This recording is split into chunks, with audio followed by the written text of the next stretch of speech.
The Tigers forward, Alfaro Camino, finished with 9 points and 12 rebounds. A good one, you say, for him. Definitely good one. I mean, he's starting to find his rhythm, slowly but surely after all those injuries early in the season. Elsewhere, we saw the Chicago Bulls got destroyed by the Boston Celtics, 100-80. Woo! What a rush! Yeah, what a rush! Isaiah Thomas scored 22 points in that victory for the Boston Celtics. And Paul George was on fire as well to score 28 points and grab 10 rebounds to lead the Indiana Pacers past the Miami Heat 102-98. To the game of the night, Cecilia, between the Cleveland Cavaliers, defending champions, against the Houston Rockets. And it was all about James Harden. The 16th triple-double of the season. Incredible stuff, right? Okay, that's the start line from the night. Played 40 minutes, scored 38 points, 13 of 28, from the field.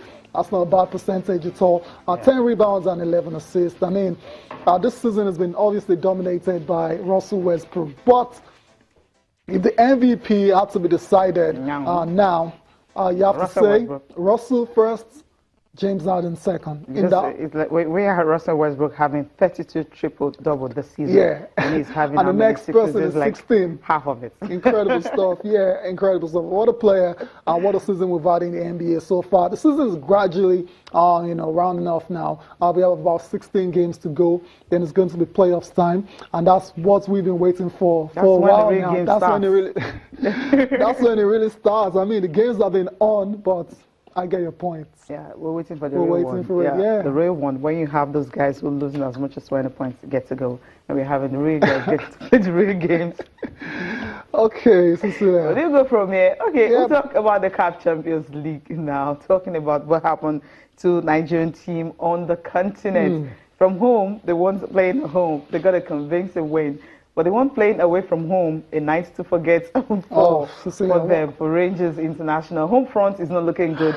And the continent is also not looking good. Rivers United, will start with that one. Yeah, start with the good news, right? The Ivorian guy, I mean, he's scoring 2 goals in that one. The first opening 20 minutes. He got his first goal. Then the second one, I mean, he got the first one in the 16 minutes, then the second goal came in the 18th minute, and he's getting his 2 goals in the first 20 minutes, and that's the way to start. And when it started like that, we all know that Rangers were going for something good. At 81st minute, it's just like their highest goal scorer this season, just had to close it up in that one. Very good win. Good win. I mean, 3-0, no goals conceded. I mean, what a way to tidy at the back, to lay down mark on. So ahead of that trip to Sudan, these guys will be going there with a lot of confidence and knowing fully well that they have a very good advantage. Now to the bad news. Zamalek versus Rangers International, the champions of the Nigerian Professional Football League, and it ended 4-1 in favor of Zamalek. Cecilia, in all honesty, this game could have ended 6-1. Zamalek had several other chances that they could have taken. Rangers on the day didn't really come to the party, and coincidentally it was a Nigerian, Stanley Owachi, that actually set the ball rolling for Zamalek as early as the 7th minute, and they just ran with it from there.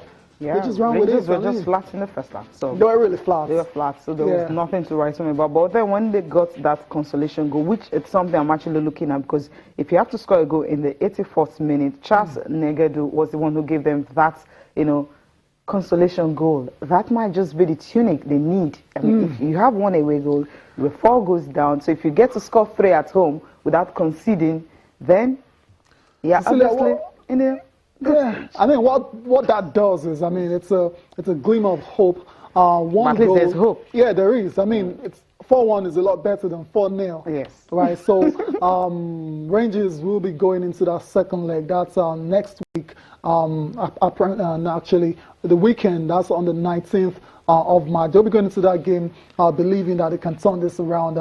We've seen big margins overturned in recent times. The Champions League match between Barcelona and PSG readily comes to mind. But Cecilia, you're not very convinced now because you just feel Rangers this season have not been firing on all cylinders, and you wonder where they're going to get 3 goals from without conceding. Yes. That's the problem you have. Yeah. Because when you're having your best player, leaving. Uche Bulam left.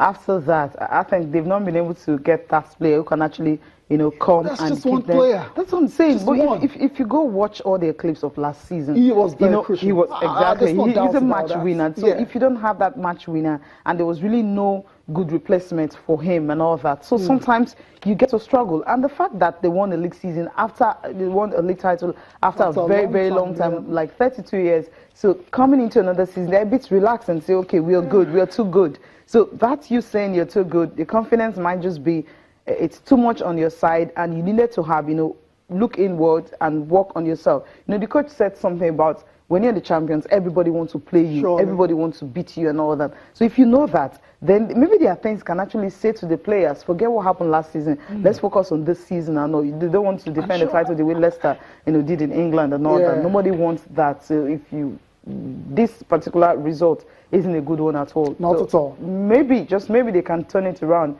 But I'm not having that faith. But you know, after watching Barcelona PSG, you know that yes, that's can't happen. So if you have that kind of confidence, then definitely you can actually, you know, get something out. Yeah. I mean, but Cecilia, it is obvious they have their work cut out. I mean, that's Rangers International. But for Rivers United, what a result! I mean, first time out. Remember the debutants in the CAF Champions League, new club. Okay, yeah, it's a combination of Sharks and Dolphins. Yeah, but as Rivers United, their debut, and to see them record a very convincing win over Al Merrek, you know, a team from Sudan that is quite more than decent. I think it's a very, very good result, and a good one for the coach Stanley Gumawu, who turns a year old, a year older. A year older.